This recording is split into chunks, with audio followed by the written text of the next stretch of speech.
Welcome student, स्वागत है आपका मेरे चैनल पर। आज हम गुजरात बोर्ड क्लास 10 कंप्यूटर उसका यहाँ पे चैप्टर है head and body section English medium का, उसके बारे में यहाँ पे डिस्कशन करेंगे। ओके, तो डायरेक्टली वीडियो स्टार्ट करते हैं। पहले हम समझेंगे यहाँ पे हेड सेक्शन के बारे में। तो हेड सेक्शन के अंदर हमें पता होना चाहिए कि पहले तो कोई भी जो HTML डॉक्यूमेंट होता है उसका हमने इस्तेमाल कैसे करना है, उसको हमने चैप्टर 1 में देखा था कि HTML डॉक्यूमेंट मतलब HTML कोडिंग करके हम वेब पेज बना सकते हैं। तो यहाँ पे HTML डॉक्यूमेंट के दो पार्ट होते हैं। कितने पार्ट होते हैं? दो पार्ट, हेड एंड बॉडी। तो जो कंटेंट है हेड सेक्शन का, उसके अंदर वो जो टैग में लिखा जाता है वो यहाँ पे दिया हुआ है कि हेड और स्लैश हेड, ये टैग के बीच में ही उसका कंटेंट लिखना है। जो हमें याद भी होगा कि वो डिस्प्ले होता नहीं है। फिर दूसरा चीज़ हमें ये याद रखनी है कि इसके अंदर सबसे पहले हम क्या ऐड करेंगे। तो सबसे पहले जब भी प्रोग्राम चालू होता है उसमें टाइटल ऐड होता है, और टाइटल जो है वो कभी वेब पेज में दिखाई देगा नहीं। ये कहाँ पे दिखाई देगा? तो इसका भी एक ऑप्शन है, जब अगर हमें टाइटल देखना है तो वो होता है वेब पेज जो ब्राउज़र में जहाँ ओपन होता है ना, वो ब्राउज़र की जो विंडो होगी उस विंडो में टाइटल दिखाई देगा। फिर आ रहा है नेक्स्ट टॉपिक, उसमें Meta tag of the head section. तो ये जो टैग रहती है वो एक एडिशनल इन्फॉर्मेशन जो कंटेंट के बारे में अगर हमें कुछ बतानी है, ठीक है, तो उसके थ्रू हम ये डाल सकते हैं एडिशनल इन्फॉर्मेशन। ऐसे HTML डॉक्यूमेंट की ये जो इन्फॉर्मेशन है उसको हम क्या बोलते हैं? Meta tag. मेटा टैग जो है वो इन्फॉर्मेशन को स्टोर करने के लिए, और ब्राउज़र में या तो सर्च इंजन में डायरेक्टली उसे सर्च करना है तो भी हम उसका इस्तेमाल कर सकते हैं। तो ये हो गई बात हेड सेक्शन की। अब जो ये हेड सेक्शन में हमने मेटा टैग डिस्क्राइब किया था, वो मेटा टैग जो है वो और भी चीज़ हम उसमें ऐड कर सकते होती है। एट्रीब्यूट जो रहती है, वो जो भी वेरिएबल है उसकी वैल्यू हम डालनी है, या तो कोई भी नेम है एट्रीब्यूट का मेटा टैग का, वो भी हम उसमें उसकी वैल्यू मेटा टैग के थ्रू हम डिस्क्राइब कर सकते हैं। अब उसमें जो एट्रीब्यूट्स आने वाली है उसके बारे में डिस्कशन करेंगे। तो पहले एट्रीब्यूट्स है उसमें डिस्क्रिप्शन। तो डिस्क्रिप्शन तो नाम से पता चल रहा है कि ये HTML डॉक्यूमेंट की मेन एंटिटी को डिस्क्राइब करेगा, ठीक है। तो सर्च इंजन जो है उसमें डिस्क्रिप्शन डिस्प्ले होगा और उसका रिजल्ट जो है वो यूज़र को मिल जाएगा। एग्जाम्पल यहाँ पे दिया हुआ है कि मेटा नेम हम देंगे डिस्क्रिप्शन, और कंटेंट में क्या लिखेंगे, जैसे कि कोई भी हम एग्जाम्पल ले सकते हैं यहाँ पे रेनबो और उसके कलर, ठीक है। तो ये रेनबो में हमें पता होगा कि उसके 7 कलर, तो हम यहाँ पे 7 उसकी वैल्यू भी डाल सकते हैं, लेकिन अभी जस्ट ये इंट्रोडक्शन है, मतलब बेसिक वाला एग्जाम्पल लिखा है। फिर कीवर्ड जो है वो हमें क्या प्रोवाइड करेगा? तो एक सर्च इंजन की तरह, जैसे हम सर्च करते हैं तो कीवर्ड अपने पास रहता है क्लास 10, क्लास 11, ठीक है, गुजरात बोर्ड। तो ये सर्च इंजन की तरह जो है एक इस्तेमाल होगा। फिर इसमें इंपॉर्टेंट कैरेक्टरिस्टिक्स हम डाल सकते हैं, किसी भी चीज़ की वेब पेज का ऑब्जेक्टिव क्या है वो डाल सकते हैं, टॉपिक इंपॉर्टेंट टॉपिक डाल सकते हैं। तो ये कीवर्ड के थ्रू बता सकते हैं। उसका एग्जांपल यहाँ पे दिया हुआ है कि पहले हम लिखेंगे मेटा नेम में कीवर्ड, और कंटेंट में लिख देंगे कोई भी रेनबो और उसके विद ब्योर। तो ये उसके कलर है। और यहाँ पे हमें याद रखना कीवर्ड क्या था। कीवर्ड जो है वो एट्रीब्यूट है, और उसकी जो कंटेंट में उसकी वैल्यू होगी 7, ठीक है, क्योंकि 7 कलर उसमें होते हैं, इसलिए यहाँ पे विद ब्योर लिखा हुआ है। नेक्स्ट इसमें आ रहा है ऑथर। तो ऑथर में क्या होगा, एक ऐसी इंफॉर्मेशन जो है जो वेब पेज का जो ऑथर होता है उसके बारे में जानकारी हमें इस एट्रीब्यूट से मिलेगा। मेटा नेम के अंदर हम ऑथर लिख देंगे, और जो भी कंटेंट होगा उसके अंदर हम कभी ऑथर का नाम डाल देंगे, जैसे कि MK गांधी, ठीक है। तो इसको डालने के लिए हमारे पास HTTP equivalent attribute of Meta tag, मतलब कि ये जो टैग है वो हमें बताएगा कि स्पेसिफिक URL को कितने समय के बाद जो है लोडिंग करवाना है या रिफ्रेश करवाना है। ये एट्रीब्यूट के थ्रू ये पॉसिबल होगा, ठीक है। कमेंट्स भी डाल सकते हैं। तो यहाँ पे दोनों का एग्जांपल दिया हुआ है कि जैसे कि मुझे equivalent Meta HTTP equivalent equal refresh लिखा है। उसका मतलब क्या है कि मुझे रिफ्रेश करना है, लेकिन कितने सेकंड के बाद करना है। तो कंटेंट में हम लिख देंगे 5। उसका मतलब होगा कि 5 सेकंड में मुझे रिफ्रेश करना है। तो HTML कोडिंग जो है वो अपने आप रिफ्रेश होती रहेगी आफ्टर एवरी 5 सेकंड। हर एक 5 सेकंड में यहाँ पे जो कोडिंग है वो रिफ्रेश होती रहेगी। अगर मुझे ऐसा करना है कि मैं जो URL है, मतलब कोई भी मुझे हाइपरलिंक के थ्रू मैंने जो URL डाला हुआ है उसको मुझे रिफ्रेश करवाना है कि अपने आप वो वेब पेज जो है वो अपने आप रिफ्रेश होता रहे। तो HTML कोडिंग जो है वो रिफ्रेश, जो भी URL हमने लिखी है वहाँ पे वो 5 सेकंड के बाद वो रिफ्रेश होती रहेगी। यहाँ पे रिफ्रेश जो है वो मेटा टैग का वो पहले हमें लिखना पड़ेगा, कितने सेकंड के लिए करना है वो बाद में कंटेंट में लिखना है। यूआरएल भी वहाँ पे कंटेंट में डाल देना है। कमेंट्स जो यहाँ पे लिखा हुआ है, कमेंट्स के बारे में जानकारी हमने ऑलरेडी चैप्टर 1 में तो ली थी, लेकिन इसमें भी मैं आपको बता देता हूँ कि फैक्टोरियल स्लैश और ग्रेटर देन के बीच में फैक्टोरियल लिख के हम कोई भी कमेंट्स को ऐड करवा सकते हैं, ठीक है। और यहाँ पे जो एक टेबल दिया हुआ है नीचे, उसके बारे में जानकारी हासिल करेंगे। तो ये सभी टैग दी हुई है जो अभी तक हमने अच्छे से समझा था, ठीक है। उसकी समरी यहाँ पे इस टेबल में डिस्क्राइब की हुई है। जैसे कि पहली टैग है यहाँ पे हेड, तो हेड मतलब कि जो है इंफॉर्मेशन डॉक्यूमेंट का, वहाँ पे हम कोई भी इंफॉर्मेशन इसमें डिफाइन कर सकते हैं। टाइटल में हम टाइटल डाल सकते हैं, बेस में जो है डिफ़ॉल्ट एड्रेस डाल सकते हैं, लिंक में कोई भी लिंक जो है एक्सटर्नल रिसोर्सेज की ज्वाइन कर सकते हैं। मेटा में हमें मेटा डेटा जो है एक्स्ट्रा वो डाल सकते हैं। स्क्रिप्ट है जो उसमें हम साइलेंट साइड जो रहती है, silent side client side script रहती है वो डाल सकते हैं। स्टाइल के अंदर हम जो है स्टाइल इंफॉर्मेशन जो है डॉक्यूमेंट की वो डाल सकते हैं। अब हम एक प्रोग्राम देखेंगे जिसमें हम सोचेंगे कि हेड के अंदर हेड एलिमेंट का इस्तेमाल कैसे करते हैं। तो HTML लिख के पहले हम हेड लिखेंगे, उसके अंदर डिस्क्रिप्शन, कीवर्ड, ऑथर, ये सभी जो है एट्रीब्यूट्स का इस्तेमाल भी कर लेंगे, ठीक है। तो यहाँ पे हम लिख रहे हैं meta name equal to description, और डिस्क्रिप्शन हम रेनबो के बारे में बताना चाहते हैं दिया, और उसके कलर यहाँ पे लिख दिए हैं इसके अंदर। फिर दूसरा मेटा नेम है कीवर्ड, तो कीवर्ड में हमने रेनबो लिखा और वीडियो लिख दिया। फिर नेक्स्ट है उसमें ऑथर लिखा है, तो ऑथर में कौन है, MK गांधी। पर ये सब कुछ हमें अगर मानो कि कमेंट के फॉर्म में लिखना है तो हम क्या करेंगे, दिस कमेंट, तो वो फैक्टोरियल के अंदर लिख दिया, ठीक है। तो कमेंट भी फिर नेक्स्ट एक मिनट, तो दिस इज़ कमेंट मतलब कि ये कुछ दिखाई देगा नहीं। फिर हम बॉडी, यहाँ पे बॉडी के अंदर जो है बॉडी सेक्शन में हम पहले पैराग्राफ में लिखेंगे, हेडिंग देंगे यहाँ पे H1, तो थोड़ा बड़ा हेडिंग दिखाई देगा, और उसमें डिस्प्ले कर देंगे nothing will be printed but this line, ठीक है। ऐसा लिख देंगे। ये पैराग्राफ यहाँ पे ख़त्म करेंगे, बॉडी को ख़त्म करेंगे, और HTML को भी यहाँ पे बैक स्लैश से ख़त्म करेंगे। तो इसका आउटपुट कैसा आएगा, तो आउटपुट जो है वो हम यहाँ पे देखते हैं। तो नथिंग विल बी डिस्प्ले, यहाँ पे आउटपुट दिया हुआ है ऑलरेडी, ये आउटपुट है, ठीक है। तो आउटपुट में दिखाई दे रहा है कि nothing will be display will be printed but this line. तो यहाँ पे कहने का मतलब यही हुआ कि जो तीन चीज़ हमने डाली थी, डिस्क्रिप्शन, कीवर्ड, ऑथर, वो कुछ भी हमें दिखाई देगा नहीं आउटपुट में, ठीक है। और ये एक्टिव वर्ल्ड तो इसका चैनल का लिखा हुआ है, यहाँ पे उसको हटा देता हूँ मैं, ठीक है। कुछ भी दिखाई देगा नहीं, यहाँ पे पूरा आप देख सकते हो कि पूरा खाली है। क्या है, इस साइड एरिया में कुछ दिखाई दे रहा है आपको, नहीं, क्योंकि वो खाली पार्ट है। सिर्फ वो लाइन ही प्रिंट होगी जो नथिंग वाली में लिखी थी ना पैराग्राफ के अंदर, वही लाइन प्रिंट होगी।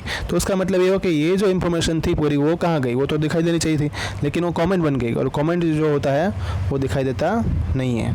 तो ये चीज़ हमें याद रखनी है, कमेंट वाला कुछ भी दिखाई देगा नहीं। अब जो ये चैप्टर का दूसरा पार्ट आ रहा है बॉडी सेक्शन, उसके बारे में बात करेंगे। तो इसमें भी सेम टू सेम बॉडी लिख के स्लैश बॉडी टैग लगाकर उसमें उसके बीच में हमें सब कुछ जो कंटेंट लिखना है। इसको हम कंटेनर के फॉर्म में भी बोल सकते हैं कि जो ब्राउज़र में वेब पेज में अंदर दिखाई देगा। आगे हमने देखा था कि हेड के अंदर जो चीज़ डाल लेते वो ज़रूरी नहीं कि वो दिखाई दे, लेकिन बॉडी सेक्शन में जो भी चीज़ डालेगी वो दिखाई देगा। एक्सेप्ट अगर हम बात करते हैं तो कॉमेंट अगर हम डालेंगे तो वो नहीं दिखाई देगी, लेकिन बाकी सब चीज़ें दिखाई देगी। अब बॉडी टैग के अंदर कौन कौन सी एट्रीब्यूट आती है उसके बारे में यहाँ पे डिस्कशन करने वाले हैं। तो पहले एट्रीब्यूट आ रही है उसमें बैकग्राउंड एट्रीब्यूट।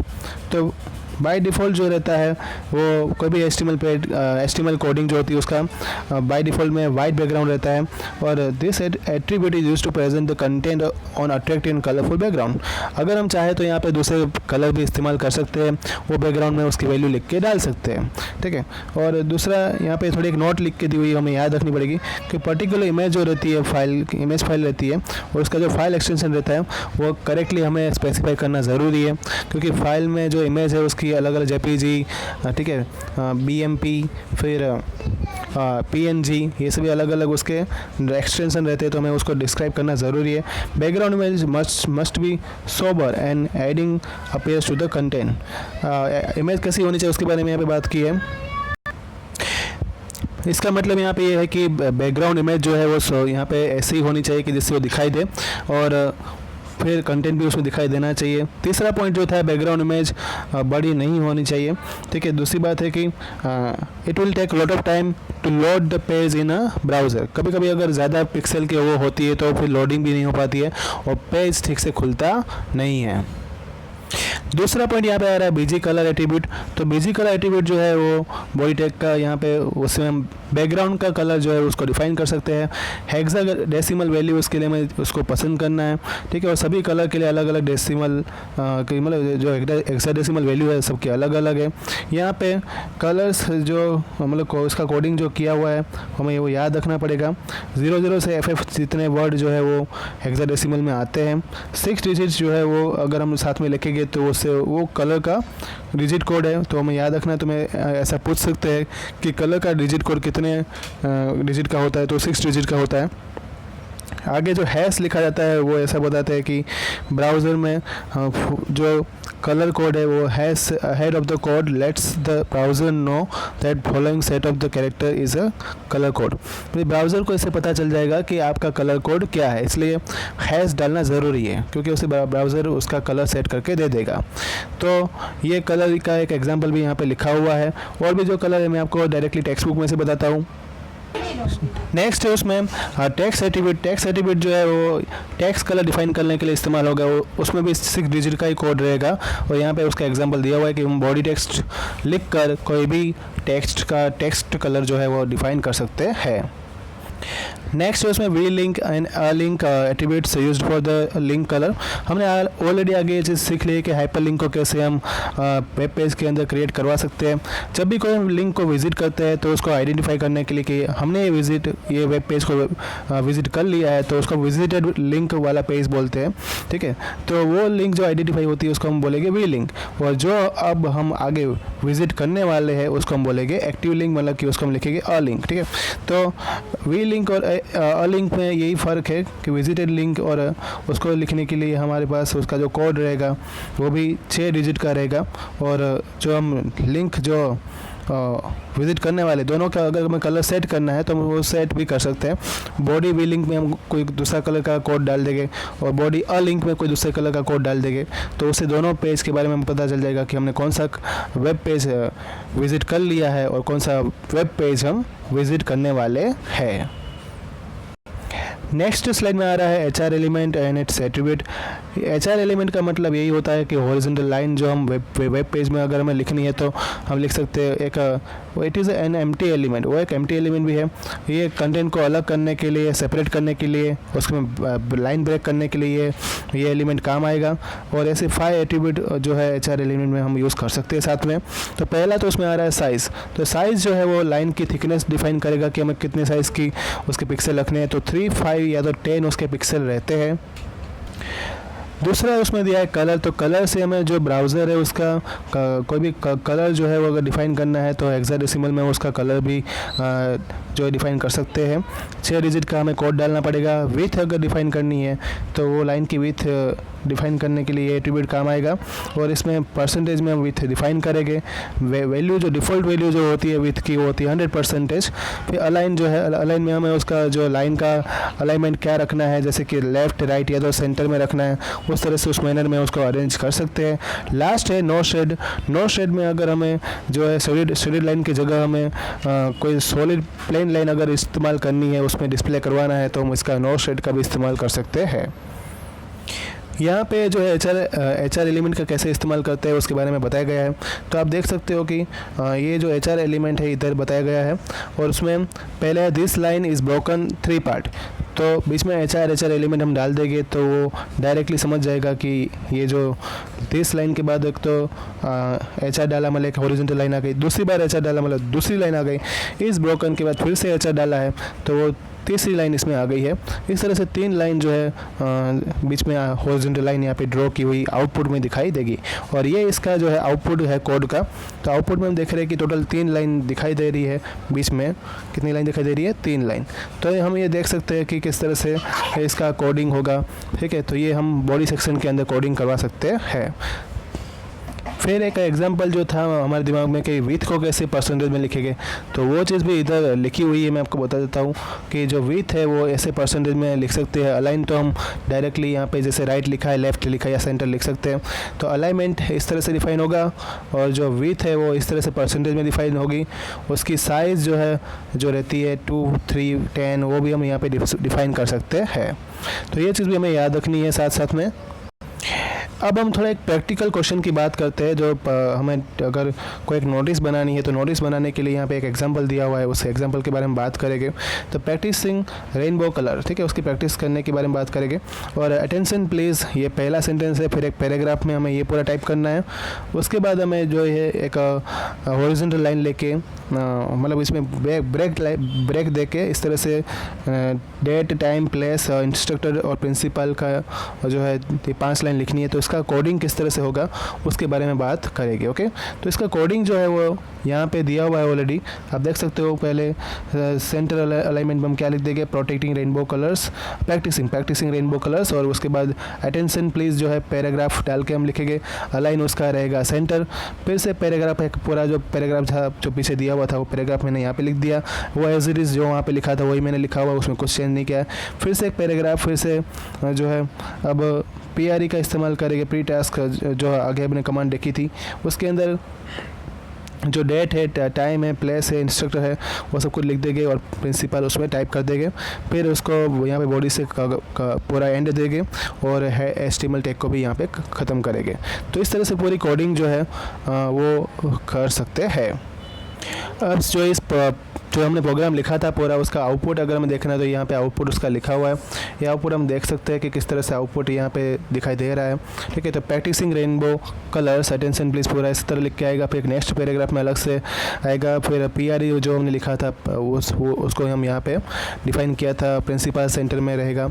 तो इस तरह से पूरा जो है कोडिंग का आउटपुट हमें दिखाई देगा। ओके, फिर उसके बाद आ रहा है फॉर्मेटिंग कैरेक्टर्स। तो उसमें जितने भी हमने टैग इस्तेमाल किए थे वो टैग फिर से हमें याद कर लेने हैं। अब वो जो B टैग था वो किसके लिए था, बोल्ड के लिए, इटैलिक के लिए, स्ट्राइक थ्रू जो था वो लाइन बीच में खींचनी है। तो सब जो है सबस्क्रिप्ट के लिए, सुपरस्क्रिप्ट के लिए, TT जो था वो टाइपराइटर फॉन्ट के लिए, फिर U जो था वो अंडरलाइन टैग के लिए था। तो ये चीज़ हमें याद कर लेनी है। एक यहाँ पे दूसरा भी प्रोग्राम दिया हुआ है, ये प्रोग्राम के बारे में डिस्कशन करेंगे। तो ये प्रोग्राम में ऐसा लिखा हुआ है कि अगर हमें जो अलग अलग टेक्स्ट जो है उसको अलग अलग कलर में लिखना है तो हम लिख सकते हैं। फ़ॉन्ट कलर इसमें इस्तेमाल होगा, फ़ॉन्ट टैग लेके जो है उसमें लिख सकते हैं। तो पहले तो यहाँ पे लिखा हुआ है बेस फेस जो है एरियल साइज़ रहेगी 16, और फिर उसमें फ़ॉन्ट कलर हम डाल के, जैसे फ़ॉन्ट कलर पहले हमने रेड ले लिया और सेंटेंस लिखा हमने this is a some text, फिर फ़ॉन्ट कलर हमने ब्लू ले लिया, फिर से वही पैराग्राफ लिखा, फिर से हमने फ़ॉन्ट कलर चेंज किया, ग्रीन कर दिया, ग्रीन के बाद फिर से लाइन लिखी this is a some text. और तो इस तरह से अलग अलग कलर जो है वो आउटपुट में दिखाई देंगे। जो भी कलर हमने यहाँ पे डाला होगा उसी के हिसाब से आउटपुट दिखाई देगा। तो इस तरह से जो पैराग्राफ में अगर दूसरे अलग अलग कलर में लाइन लिखनी है तो वो भी हम फ़ॉन्ट कलर का इस्तेमाल करके लिख सकते हैं। और पैराग्राफ टैग इस्तेमाल करनी पड़ेगी। फ़ॉन्ट साइज़ जो है वो फ़ॉन्ट की साइज़ कितनी रखनी है उसके लिए होगा। और जो फ़ॉन्ट स्टाइल जो थी यहाँ पे एरियल है, ठीक है, एरियल याद रखना है। जैसे टाइम्स न्यू रोमन है, एरियल ब्लैक है, ठीक है, वो एल्जेरियन है, और वैसे ही ये है कौन सी, एरियल। अब हम बात करने वाले हैं लॉजिकल स्टाइल टैग के बारे में। तो ऑलरेडी हमने फिजिकल स्टाइल टैग जो है वो देखा था, जो टेक्स्ट फॉर्मेट करने के लिए काम आई थी। अब हम यहाँ पे जो है फिजिकली मेंशन करने के अलावा दूसरे जो ब्राउज़र में जो है मेंशन करना है, अगर हम चाहते हैं कि ब्राउज़र में भी वो चीज़ कुछ हमें बताना है या तो फिर उसको मैनेज करना है, तो लॉजिकल स्टाइल टैग जो है काम आने वाली है, उसको हम यहाँ पर एक्सप्लेन करेंगे। वो भी बहुत सारी है, जैसे कि टोटल मैं बता देता हूँ आपको 5 टोटल स्टाइल टैग दी हुई है। उसमें पहली आ रही EM, ठीक है। तो EM जो है वो क्या है, एम्फासाइज, मतलब कि टैग, ये जो टैग है वो pair the display the content of the emphasise manner, मतलब कि कोई भी कंटेंट होगा उसको एम्फासाइज मैनर में वो डिस्प्ले करेगी। Important things such as a must be done, important can be displayed using this tag. तो ऐसे इंपॉर्टेंट या तो मस्ट बी डन जैसे होना ही चाहिए, ये इम्पोर्ट आवश्यक है, ऐसा कुछ भी चीज़ हमें बतानी है तो EM से हम बता सकते हैं। यहाँ पे लिखा है कि थिंग्स टू डू इन फरवरी, जो चीज़ हमें फरवरी में करनी है वो, मतलब कि ये क्या हो गया कि भाई मस्ट बी डन, ये हो जाना चाहिए, तो EM टैग के थ्रू हम डिस्प्ले करवा सकते हैं।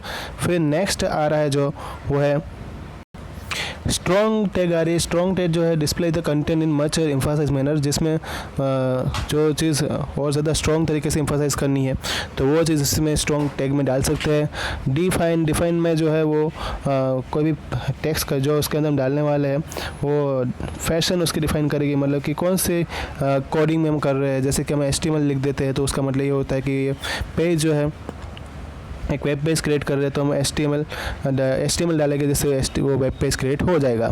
फिर है साइट, तो यहाँ पे citing the important text such as title of books film, तो जैसे कोई फिल्म का टाइटल अगर लिखना है, ठीक है, बुक्स का टाइटल लिखना है तो हम साइट टैग का इस्तेमाल करेंगे।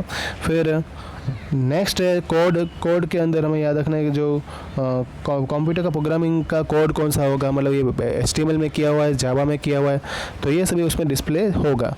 जैसे कि यहाँ पे हम पैराग्राफ के अंदर HTML में कोड लिखा हुआ है तो कोड मतलब ये कौन सी प्रोग्रामिंग से ये कोड किया हुआ है तो वो वहाँ से हम लिख सकते हैं। टोटल ऐसी 5 टैग हमें याद रखनी है।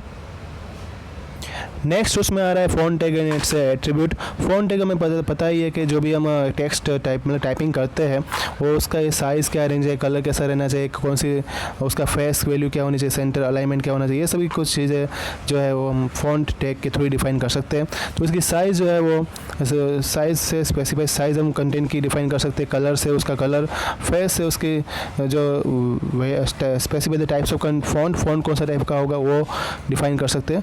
तो यहाँ पे लिखा है फ़ॉन्ट फेस जो है वर्धना है, साइज़ उसकी 10 है, कलर उसका रेड है, ठीक है। फिर हमने उसका पूरा पैराग्राफ लिख दिया तो उसके बाद वो डिसाइड करेगा जो भी एटीट्यूड उसके लिए अप्लाई होगी वो, और बेस फ़ॉन्ट जो है वो एरियल रहेगा, साइज़ उसकी 14 रहेगी। तो फिर नेक्स्ट इसमें है स्पेशल कैरेक्टर। इसका भी अगर हमें फ़ॉन्ट टैग के बारे में आपको एक्स्ट्रा बता दो थोड़ा, जो ऑलरेडी मैंने आपको बता ही दिया था। फ़ॉन्ट टैग जो है यहाँ पे उसकी साइज़, देखो ये प्रोग्राम जो यहाँ पे लिखा हुआ है इस तरह से हम कोडिंग कर सकते हैं, ठीक है। ऑलरेडी ये मैंने बता दिया है कि एरियल जो है फ़ॉन्ट फेस में उसकी स्टाइल होगी कि इस वो शेप में वो जो दिखाई देगा टेक्स्ट। फिर उसका साइज़ है 16, font colour red blue green लेके उसको टेक्स्ट को टाइप किया था, ठीक है। तो ये 3-4 चीज़ें जो है फ़ॉन्ट टैग के थ्रू हम जो है डिफ़ाइन कर सकते हैं। तो ये बात हमें याद रखनी थी, बस यही था फ़ॉन्ट टैग के अंदर। स्पेशल कैरेक्टर में हमें यहाँ पे less than, greater than, and और सी जो है वैसे कैरेक्टर का इस्तेमाल करने वाले हैं। कोई सिंबल तो जो है उसका मीनिंगफुल टेक्स्ट भी निकलता है, जैसे कि एंड है, ठीक है। तो एंड फिर सेमीकोलन है, यहाँ पे लाइन ख़त्म होती है, प्रोग्राम ख़त्म होता है, वो सब कुछ भी बताता है। आस्की वैल्यू कैन ऑल्सो भी use to represent the symbol. ASCII value से भी कोई भी सिंबल को हम रिप्रेजेंट कर सकते हैं। आस्की कोड जो है हमेशा एंड से स्टार्ट होता है और डॉलर को फॉलो करता है, ठीक है। तो ये चीज़ भी हमें याद रखनी है, और उसका जो आस्की कोड का एंड जो है वो सेमीकोलन से होगा।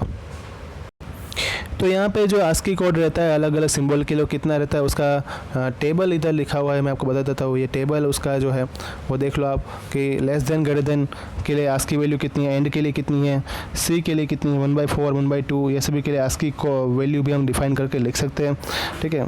और क्वार्टर भी जिसको बोलते हैं 3 क्वार्टर है। फिर रजिस्टर ट्रेडमार्क है, कॉपीराइट का सी के ऊपर सर्कल दिया हुआ है। तो ऐसे कॉपीराइट के लिए आस्की वैल्यू यहाँ पे दी हुई है, तो उसको हमें याद कर लेना है।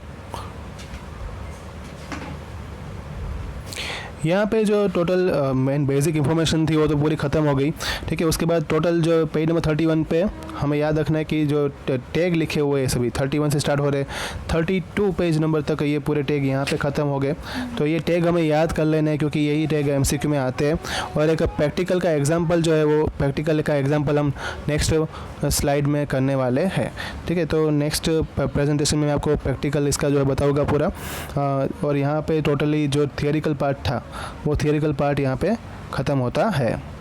तो स्टूडेंट यहाँ पे अगर देखो पहला चैप्टर भी ऑलरेडी मैंने डाल दिया तो उसको भी आप देखना है। दूसरा चैप्टर यहाँ पे ख़त्म होता है। नेक्स्ट चैप्टर जब आएगा तब मैं आपको नोटिफाई कर दूँगा। ओके, रिवाइज करते रहना। Thank you all.